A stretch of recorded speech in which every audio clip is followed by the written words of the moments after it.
Hi, I'm John Stevenson, and we're going to be looking at Judges chapters 19 through 21, the last few chapters of the book of Judges, as we read about the Civil War. Judges chapter 19, verse 1. This is the refrain again. Now it came about in those days when there was no king in Israel. That's the refrain, and we're going to see it again before we're done. That there was a certain Levite staying in the remote part of the hill country of Ephraim, who took a concubine for himself from Bethlehem in Judah. Now, the last story had a Levite too, who had relocated from Bethlehem and had gone up to Ephraim. Here is a different Levite. He's staying in the hill country of Ephraim, and he's taken a concubine from Bethlehem.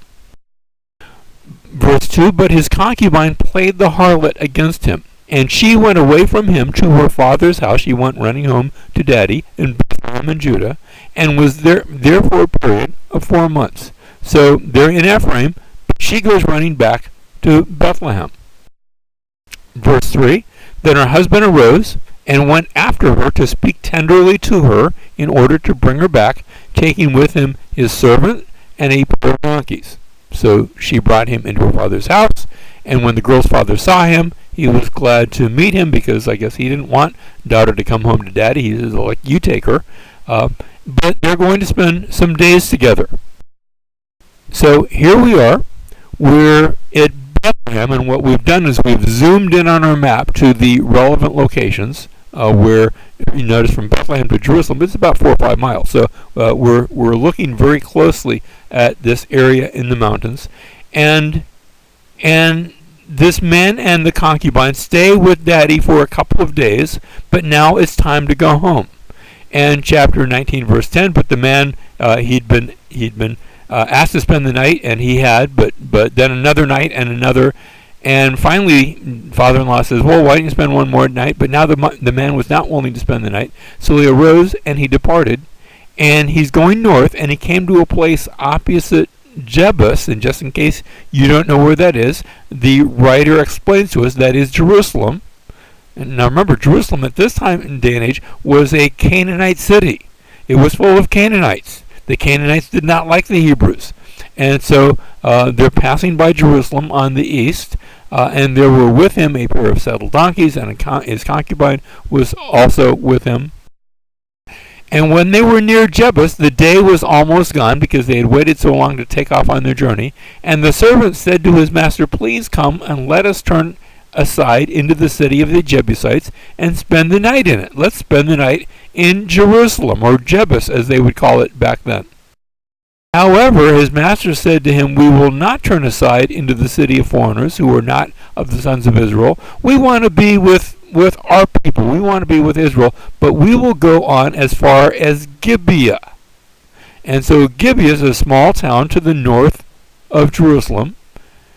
And we read them now bypassing Jerusalem and moving up to Gibeah.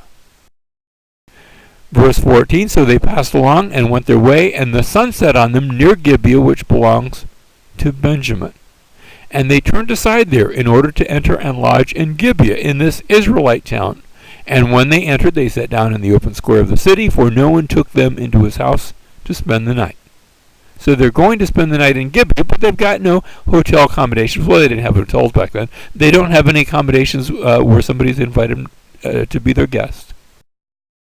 Verse 16, then behold, an old man was coming out of the field from his work at evening. Now the man was from the hill country of Ephraim, and he was staying in Gibeah, but the men of the place were Benjamites. So I have this tribal distinction. I've got a Levite.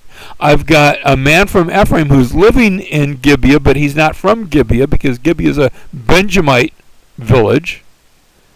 The men of the place are Benjamites. That's going to come into our story. And so they come to this place. The place, there's just ruins there today if you go there. The city's nearby. Verse 20, the old man said, peace to you. Only let me take care of all your needs. However, do not spend the night in the open square. No, you need to come into my home. So he took him into his house and gave the donkeys fodder, and they washed their feet and ate and drank, and he is treating them to a dose of ancient hospitality. Meanwhile, verse 22, while they were celebrating, behold, the men of the city, certain worthless fellows. The Hebrew there is, Bene Belial. That is, men who were sons of Belial. It's a figure of speech. Doesn't mean they were literally sons of the devil, but it's a figure of speech meaning basically the same thing. Worthless fellows. Not nice people. Ruffians who surrounded the house, pounding the door, and they spoke to the owner of the house, the old man, saying, bring out the man who came into your house, that we may, the Hebrew says, that we may know him, that we may have relations with him. This is not a pretty thing. This is something, the last time we read about this in the Bible was Sodom and Gomorrah. But this is a Israelite city, a city from the people of Benjamin, and they are acting like the people of Sodom and Gomorrah. Verse 23, then the man, the owner of the house, went out to them and said, no, my fellows, please do not act so wickedly, since this man has come into my house. Do not commit this act of folly. And I don't get verse 24, but that's what he says. Here is my virgin daughter and his concubine. Take these women instead. Rape them instead. Please let me bring them out, that you may ravish them and do to them whatever you wish, but do not commit such an act of folly against the man. Like I said, I don't come from that culture, so I don't get that. But that's what he offers. It's not a pretty story. Verse 25, but the men would not listen to him, so the man seized his concubine and brought her out to them, and they raped her and abused her all night until morning, and then let her go at the approach of dawn. There's no nice way to put this story. There's no good spin on it. And as day began to dawn, the woman came and fell down at the doorway of the man's house where her master was until daylight. So the dawn breaks, it's over, she's lying there at the doorway. Verse 28, he comes out, he says to her, get up and let us go. I mean, his language almost is like as if nothing happened. I'm not sure he said it with quite that emphasis, but I wasn't there, so I can't say. But there was no answer. What has happened, evidently, the woman has not just been raped, but she's left for dead, and she's died. And then he placed her on the donkey. I take it to mean he placed her body on the donkey. And the man arose and went to his home. And when he entered his house, he took a knife and laid hold of his concubine. Like I said, I'm thinking that she's dead by now. And if she wasn't already, she is going to be now. And cut her in 12 pieces, limb by limb, and sent her throughout the territory of Israel. Now, this story was already macabre, and now it's just gross. It is weird, it is gross, it is disgusting, and it's supposed to be because it's telling of a disgusting series of events. Her body is cut up and sent throughout the territory of Israel. Chapter 20, verse 1. Then all the sons of Israel, from Dan to Beersheba, including the land of Gilead, came out, and the congregation assembled as one man to the Lord at Mizpah. This was being described. From Dan, that's way up in the north, to Beersheba, that's in the south, that's all the tribes in the middle, and even the land of Gilead. Remember, we've got Reuben, Gad, half the tribe of Manasseh that live on the east side of the Jordan. Everyone who's an Israelite come together to the Lord at Mizpah. And there the tribes of Israel sent men throughout the entire tribe of Benjamin, saying, what is this wickedness that's taken place among you? Now then deliver up the men, the worthless fellows, the sons of Belial, in Gibeah, that we may put them to death and remove this wickedness from Israel. And so far it sounds like, okay, Israel's going to do the right thing. They're going to bring the judgment of God against this terribly evil deed. But the sons of Benjamin would not listen to the voice of their brothers, the sons of Israel. Benjamin's not on board. They're saying, no, we'll handle that in-house. Naughty, naughty, don't do that again. And so what we have, now remember the story that we saw in the previous section, Judges chapters 17 through 18, where Micah had lived in the hill country of Ephraim. Here the story is a Levite who lives in the hill country of Ephraim. Back in chapter 17 and 18 in that story, the Levite had been from Bethlehem. This time it's the concubine and her father who live in Bethlehem. In that story, we had read about the tribe of Dan, who sort of became the villains, didn't want their own inheritance, came and stole the idol and moved up to Dan. This time, it's the tribe of Benjamin who are the villains, who say, no, we'll handle it on our own. And as a result, Israel is going to go to war with Israel. That is, the tribes of Israel will go to war against the single tribe of Benjamin. And so, verse 14, the sons of Benjamin gathered from the cities of Gibeah to go out to battle against the sons of Israel. And in this ensuing war with Benjamin, in the first battle, Benjamin wins. And 22,000 of the men of Judah are killed in the battle. And so, Israel goes to war a second time. A second battle is fought. And in the second battle, again, Benjamin wins. And this time, 18,000 men of Israel are killed. Benjamin is winning the war in the first battle, in the second battle, and now there's going to be a third battle. But this time, Benjamin loses. Benjamin is defeated, and of the entire tribe of Benjamin, only 600 men from Benjamin survive. So we've gone from 12 tribes almost down to 11 tribes, yet there's 600 men. And the women are captured and sold off or married off. So it's 600 men without wives or children or families. Now, men who live without wives or children or families are destined to be in their last generation. After this generation dies off, there won't be another tribe of Benjamin, any more tribe of Benjamin, unless something significant happens. Chapter 21, verse 1. Now the men of Israel had sworn in Mizpah, saying, none of us shall give his daughter to Benjamin in marriage. So the wives have been removed. They're not going to get any other wives. So what's going to happen to Benjamin? Chapter 21, verse 6. And the sons of Israel were sorry for their brother Benjamin, and said, one tribe is cut off from Israel today. What shall we do for wives for those who are left, since we've sworn by the Lord, and we can't go back on our oath, not to give them any of our daughters in marriage? And so a plan is going to be formulated. Verse 8, and they said, what one is there of the tribes of Israel who did not come up to the Lord at Mizpah? Is there anybody who didn't swear this, who did not engage in the civil war? And behold, no one had come up to the camp from Jabesh Gilead. Now when you say Gilead, you're obviously talking about the east side of the Jordan River, and the city of Jabesh Gilead, nobody had come to the assembly. And so what happens? In the story, you'd had the Levite's concubine had been raped by the men of Gibeah, and then we saw Israel going to war to punish Gibeah, and then now Israel goes to war to punish Jabesh Gilead, who did not participate in the previous battle, because they had said, no, we're going to just sit this one out. And they are attacked by Israel, and they are punished. And as a result, the women that are captured are now given to the men of Benjamin. Call this a rape, perhaps, or a forced marriage. They're going to become the wives, but they're captors.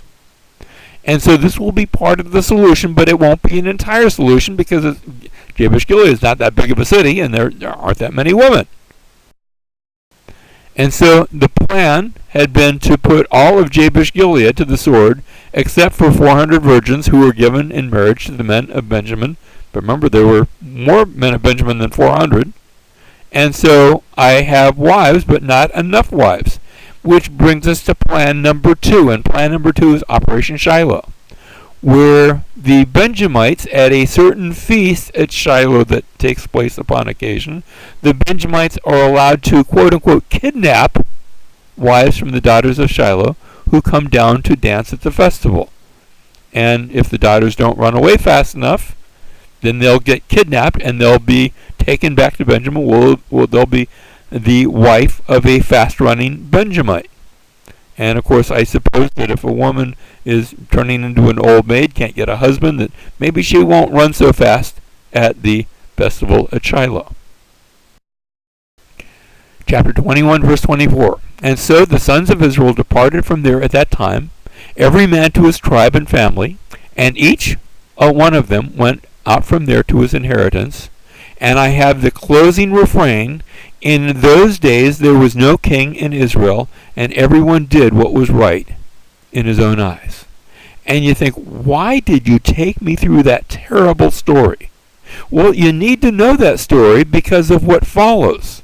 You see, that story is going to come back again and again and again. First of all, the city of Jabesh-Gilead will come into contact with a descendant from the city of Gibeah, a descendant whose name is Saul, who's going to become the first king of Israel, because in those days there was no king in Israel, but now there's going to become a king in Israel, and we're going to see the story of Saul, who rises up as the king of Israel, and whose call to arms will involve him taking one day his oxen and killing them as a sacrifice and cutting them into 12 pieces.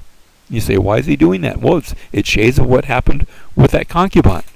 And sending the pieces out to the 12 tribes of Israel as a call to redemptive action to save the city of Jabesh-Gilead, who is indebted to Saul.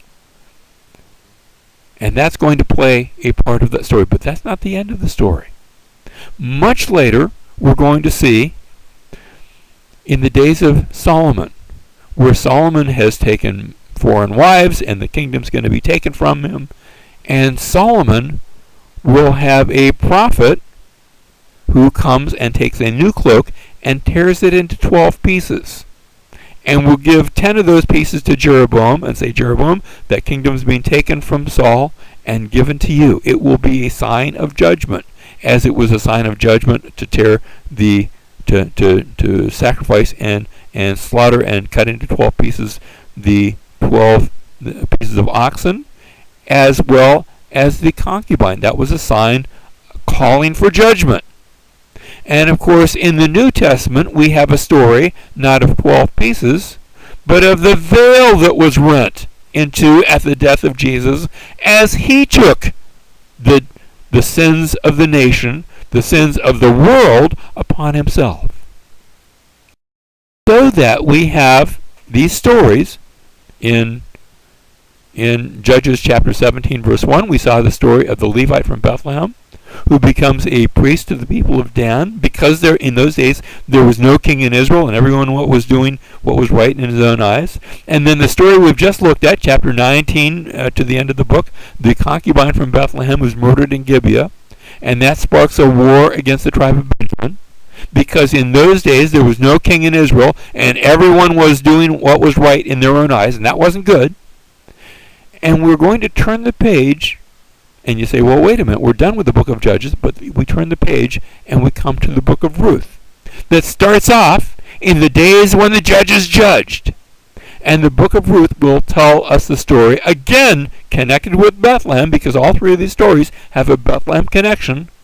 And it will take place in Bethlehem, where Ruth and Naomi return to Bethlehem, where Ruth meets Boaz, and they will be married, and they will have a baby, and that baby will give rise eventually. There'll be a father and another son, and another son will give rise to David, who will be the better king in Israel, because there was no king in Israel, and everyone did what was right in their own eyes, but they need a better king. And it will be David, but really for us, it's not David, it's the better son of David. We need the king from Israel. We need the king from Bethlehem. The king who was born in Bethlehem, born to a virgin, who himself died. The veil was rent, so that we might not come under the judgment of God.